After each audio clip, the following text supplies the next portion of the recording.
देखा धा कैसे उठ गेला, हम धोली तो उठ गेला, तू ना धोई छे तब ना उठाई छे तोरा से धा धर देखा धा उठ गेला।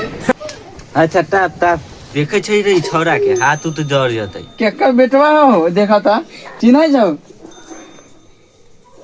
ई त नीलवा के बेटा बात सही है। देखियो उहे तो है ये हो एकदम साफ कुतुब आनंद लेखा करे छ।